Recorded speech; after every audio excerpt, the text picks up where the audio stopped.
It was on a cold December afternoon in 1930 that Nguyen Van An, a young journalist for the Tieng Dan newspaper, received a letter with no return address.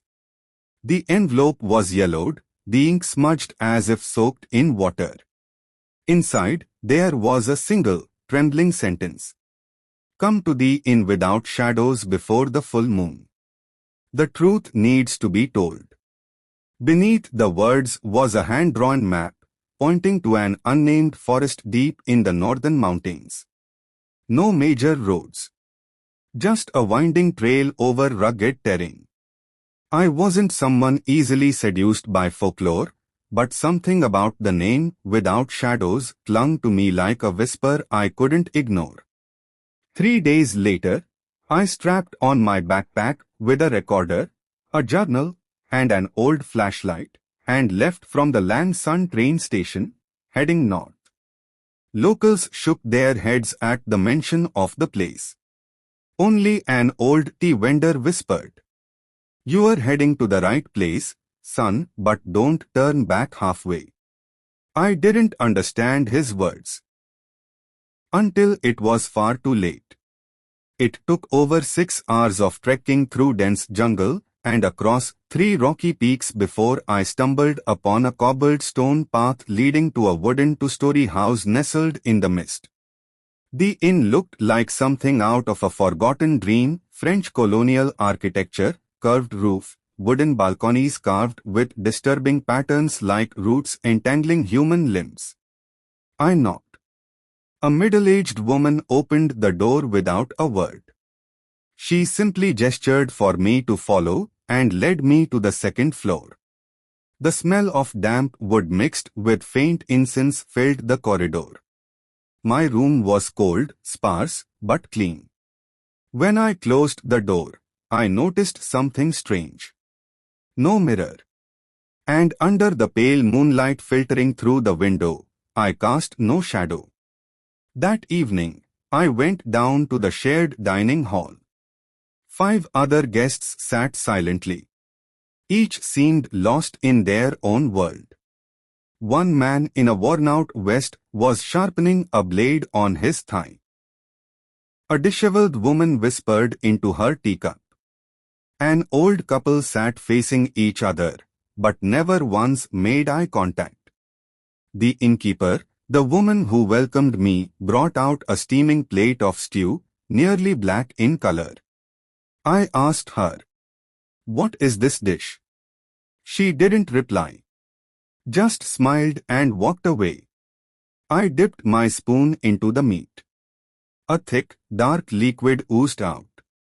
It smelled faintly metallic, almost sweet. I ate it anyway. Moments later, I heard bare feet running down the upstairs hall. No one had gone up there before. That night, I woke to whispers brushing against my ear.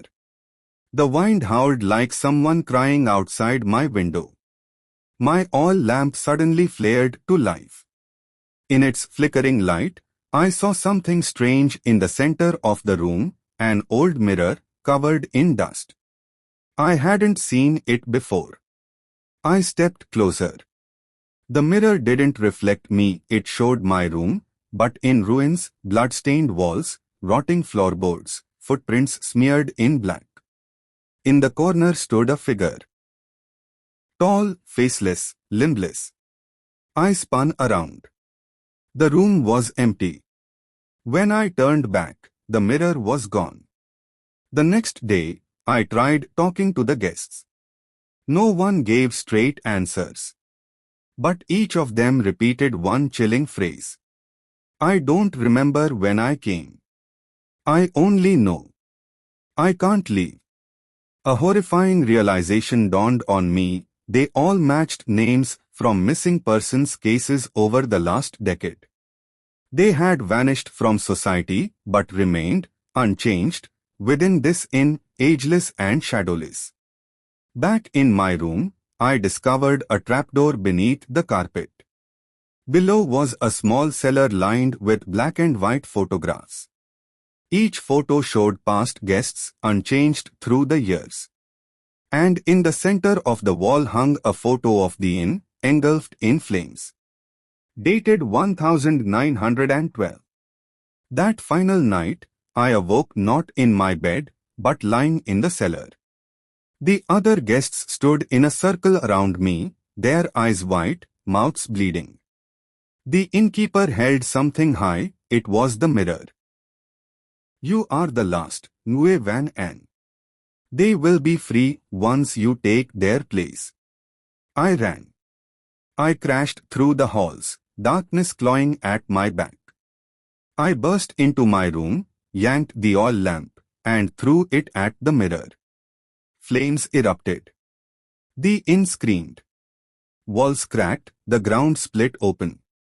The house collapsed in on itself, like hell swallowing its own womb. I jumped from the second-floor balcony and rolled down the hill into the trees, where everything went black.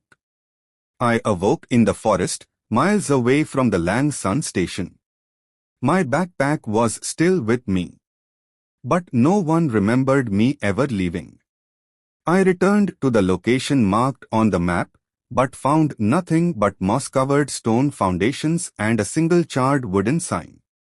In Without Shadows, opened 1872, closed 1912. I still can't explain what happened. But every time moonlight spills across my floor, I see no shadow.